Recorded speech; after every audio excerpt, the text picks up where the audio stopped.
I also thank you, Maria Giulia, and the University of Liège, and the FACET project, and Massimo. My question is, what can I say more of what has been already said by my two friends and colleagues, Massimo and Maria Giulia?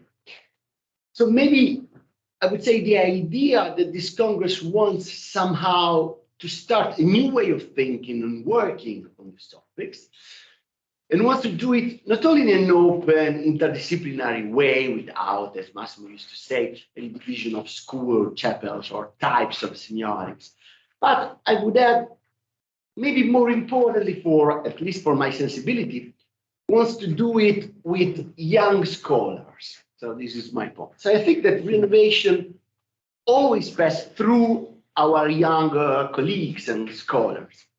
And the number of and the quality, I think, of these younger scholars is, in my opinion, the real thing we should be proud of in the program that we have built up together with Maria Giulia and Massimo, because it is mainly up to them, if I can, to carry the torch of the truth, as a guy who has been important for semiotics used to say in 2 centuries ago.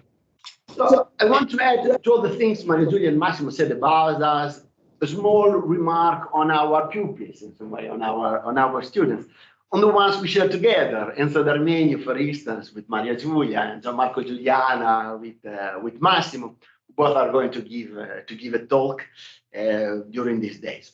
And all the younger scholars from Bologna, Liège, and Torino that are here, from Aluminé to Martina, from Bruno and Cristina to Luigi. And I'm sure that after these 3 days, these surnames will also gain a real name in some way, thanks to the beautiful ideas that they will present here during these 3 days. So I would say the digital images, they're changing size and format, definition and context, teach us and make visible to us a property that is somehow constitutive of ideas. That they exist only as re-enunciated in an assemblage between us and the others, in which the discernibility of terms in relationship disappears. And so on. And it's like that with younger scholars and pupils in some way. They take your ideas and link to them, pushing them far away while showing you details that you couldn't see without them, which is a good image of the power of digital, as Massimo has just described it to us in some way. So in this conference, I tried to bring the point of view of a cognitive semiotics, a word that still annoys many, especially in Italy maybe, but in reality, it shouldn't at all, because cognitive semiotics is simply, for Umberto Eco, not for myself, the semiotics is that asks the question, how do we know the world? This is a quotation by Umberto. I think that the theme I have addressed in a normal obsessive way through all my work is that of how we come to know the world. Perhaps this explains the growing attention I've dedicated to narrative universes that constitutes an ersatz, a substitute of the world. I do not want to be the critic or the reviewer of myself, but think about my novels. The issue in The Name of the Rose is just truth to uncover. Cos Pendulum discusses how to construct a non-existent world. The Island of the Day Before examines a world that exists, but the contours of which are still unclear. My work in semiotics, in the end, concerns the problem of how our signs give account of that which is or construct that which is not. Hence, their interest in avant-garde phenomena springs from the interest for a language that tends to break down and recreate our world. That's the thing that digital language do very well. The years I spent analyzing mass media likewise concern the problem of truth. So, if you read it carefully, Eco seems to suggest that cognitive semiotic is not a kind of semiotic, but the vocation of semiotic itself, or at least the vocation of the kind of semiotic that you used to practice. So if the word cognitive refers to the question of how we come to know the world, it is only through signs, meanings, tests, artifacts, and languages that are we able to know the world. So semiotics is a discipline that studies these mediators. Together with Andrea Pinotto, we have a project on this idea of mediators that make possible our access to reality in some way. I still think Massimo already told us just now that this is the case, and this is important to do it, as Massimo showed it very well in his talk. However, these are sometimes turned inside our discipline into a plain constructivism that Massimo Leone recently called symbolicism, and that thinks that reality is socially constructed and facts are built up. In Italian, it works fine, it sounds better. I fatti sono fatti, and it means that are produced in some way. You all know this kind of things. I think this needs a deeper analysis, especially if you want to tackle this kind of topics that we want to work on during this day. So in my view, semiotics, I would say cognitive semiotics, assumes that cognition is the result of the interactive relations that occur between an organism and the environment in which it is situated. That's from an activist, for instance. However, this environment is not a natural environment, but is a semiotic environment crowded with objects, norms, habits, institutions, digital artifacts that shape our minds in some way. But this does not mean that is neither cultural nor social. Why? Because starting from the inside, an activist claiming that humans are fundamentally coupled with their ecological niche, I think that semiotics has to understand the interaction between material environment and cognitive capacities as occurring in a manner of circular dynamical causation and co-constitution. This is why I argue for a methodological shift in the semiotic studies of material and digital artifacts, but digital artifacts are material, of course, rather than asking about the role of the artifacts in the society or how the artifact might have been used or the meaning that they could have inside a given culture. In my opinion, we should ask about the ways by which the artifact might have scaffolded human cognition or expanding and enhance the possibility of cognitive tasks. This is why, according and following what Maria Giulia Dondero has already done in the languages of images, I argue for a material term in semiotics or cognitive semiotics.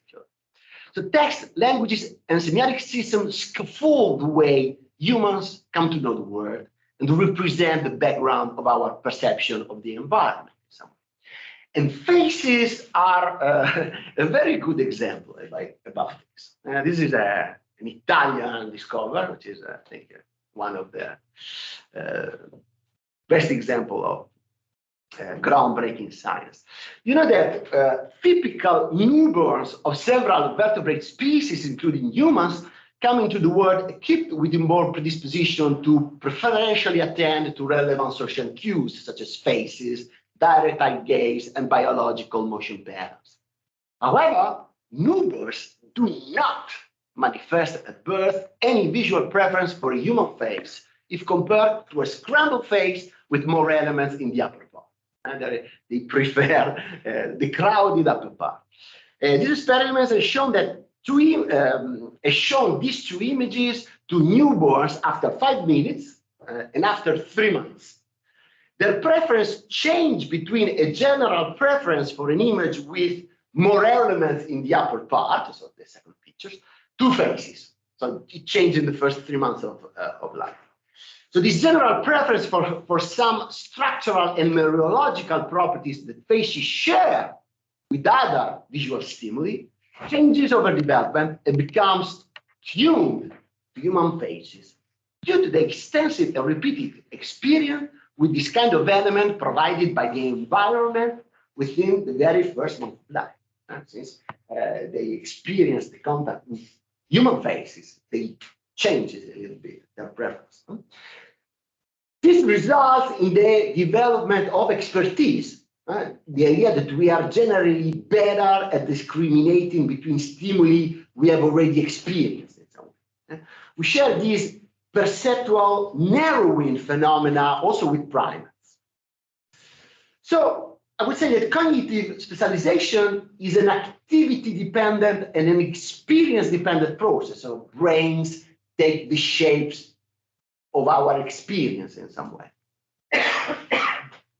And this fact is strictly linked to the exposure to certain experience occurring over a particular period of time that is called critical period or sensitive period. For instance, the enfants sauvages, they can speak, but if they don't do the experience of acquiring language during a critical window, they will never acquire language.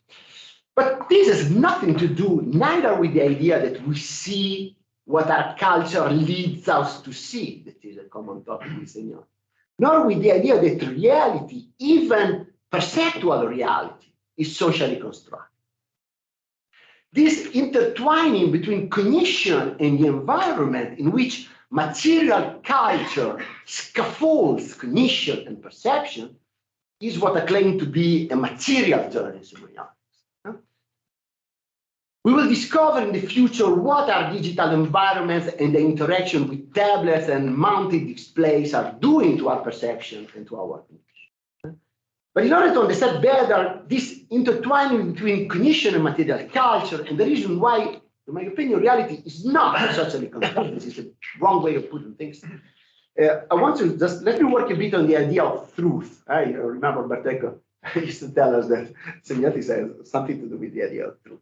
That relates, thus, you would say, quite naturally, I think, to digital images. There is a fine book by Richard Firth Green. I don't know if you know it, but it's a great book. Green has shown how the very word truth changed meaning at the end of the 14th century. While truth previously meant something like integrity or reliability, the word trust comes from truth. You trust something means it's really able in some way or countable. But it was only at the end of the 14th century that it began to take on its present meaning of conformity to facts. In the crisis of truth, Green maintains that these changes and alterations in meaning were closely connected with growing emphasis on the written word. It means it's a matter of material culture. And the written word used to generate documents rather than the spoken word that used to generate promises. So, at the same time, this changing and alteration related to the simultaneous reshaping of thought connected to legal practices that took place in those years. So, according to Green, the very rapid increase in the quantity of documents created by a bureaucratic, centralized, and authoritarian state, like that of Richard II in the England of the time, contributed to bringing about the fundamental change in the attitude that still nowadays we have to emit an item of evidence or proof, which has moved from an idea of truth that resides almost entirely in some way inside the individual, in persons, to an idea of truth that resides and rests on documents. And it's through documents through which certain facts speaks. So facts speaks through documents, or reality speaks through that. It wasn't like that. So a second turning point to me, which was in this conception of truth, is to be found in the scientific revolution. Everybody should read this book, which is gorgeous. And maybe you know the Boyle versus Hobbes debate, which influenced a lot Bruno Latour's works. In the first case, the transition from morality to writing, it is a real technological revolution like the digital revolution. So it was a kind of material culture that changed the way we conceptualize truth.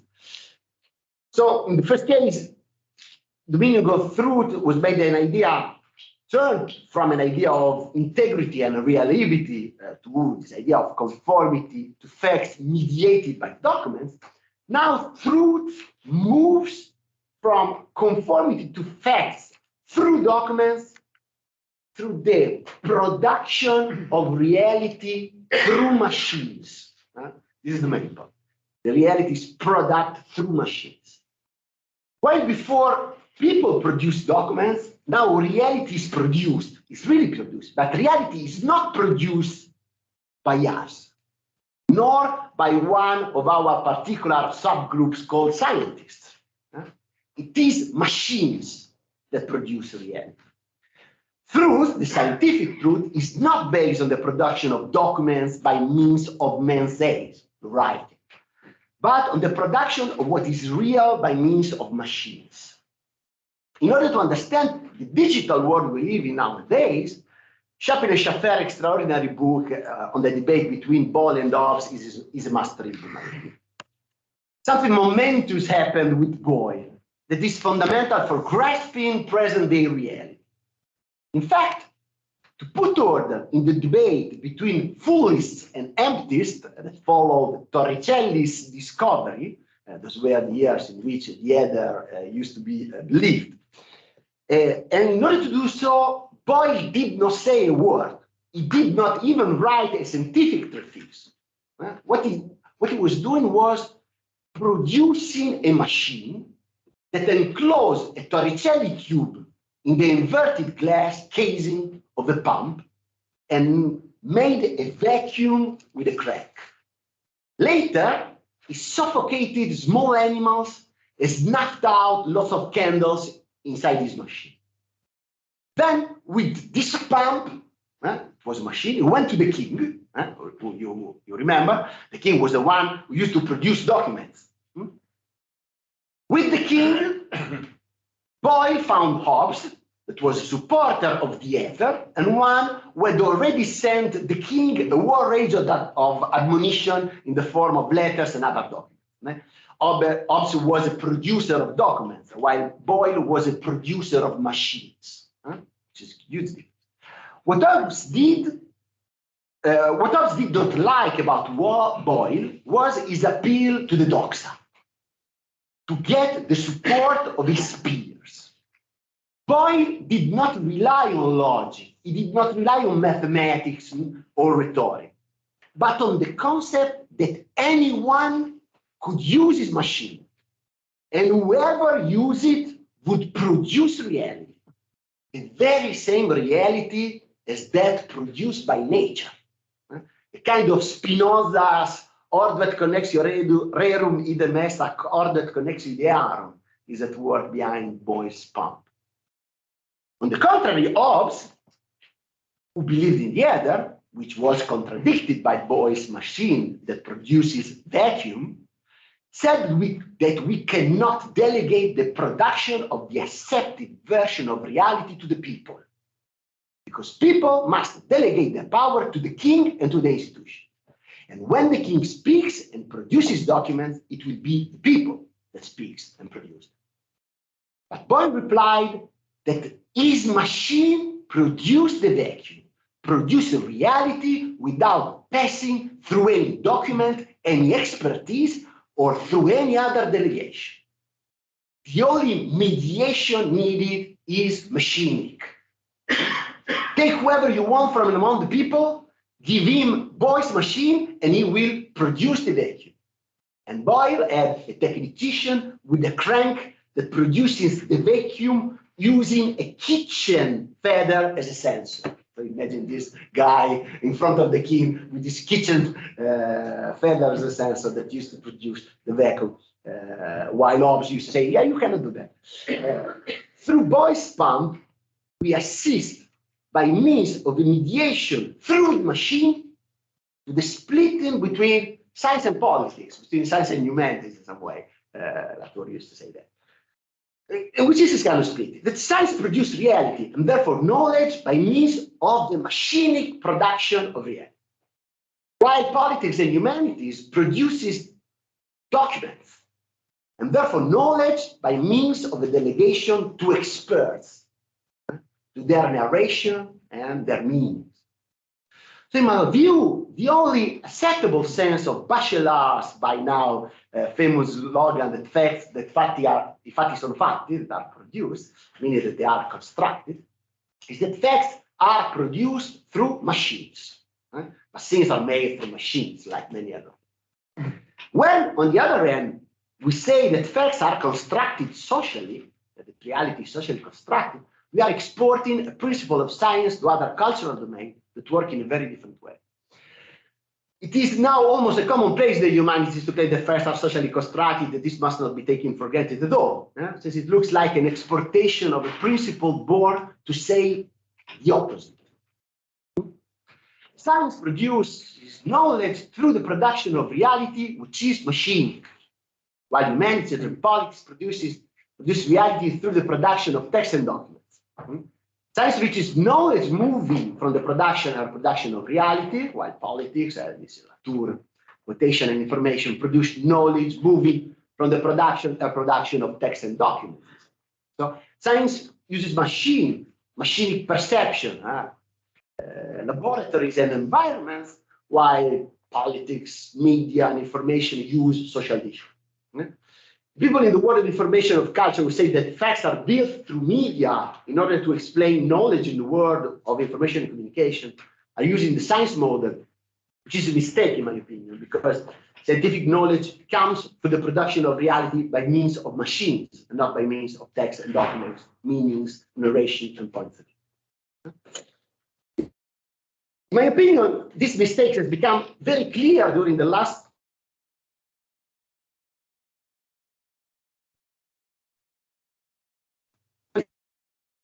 during the last 25 years. For the first time, in this quantitative nature at least, even a document is pushed through with the mediation of a machine. Now we have machines that generate documents. And this is the first time in our history. Okay? Not only, for instance, in the phase where the whole text is produced through machine, but also in our present-day situation, where even when documents are produced by human beings, the machine produce new documents starting from these very same documents, that is called metadata, that afterwards in some way direct human beings to produce and read other documents according to the machinic production of metadata. So the phenomenon of echo chambers, bubbles, algocracy are a theogenius name for another kind of phenomenon, in my opinion, which is the new machinic production of documents, which is the real news in our world in some way. You can have many consequences on this. For instance, instead of speaking of post-truth, you should speak about pre-truth, because you have truth beforehand, because it resides in you and in that multiplicity of intermediaries of a machine that gives you access to documents that are maybe inaccessible to human people alone. And usually what you want is to be right. that you want that the others confirm what you already know, and they trust you in some way. So there is a kind of coming back to this idea of truth as trust, to a medieval idea, because you have truth before. But this has nothing to do, as it has often been claimed, with the form of the confirmation bias amplified by the web and its bubbles. This is to do with return to a medieval dimension of the truth, which precedes its being seen as something that corresponds to the fact. So it's pre-truth in the sense of return to its pre-modern dimension. Right? And this idea is caused by material culture. It means by a new intertwining between cognition and material culture. For the first time, sees documents and images produced by the machines. I would say that while during Boy's revolution, machines used to produce truth, now machines are able to produce fakes, and of course, also many other truths. This is why material theory semiotics is so important in my view. It leads us to see the way material culture scaffolds our cognition and shape our minds. Digital images and big data are a crucial part of the way this is done nowadays. And I'm sure that during these 3 days, we will see many, many examples of that. So thank you very much.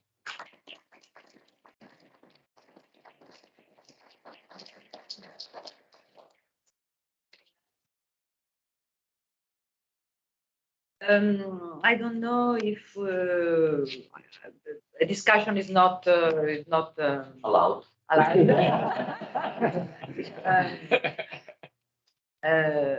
So we can go to the next speaker.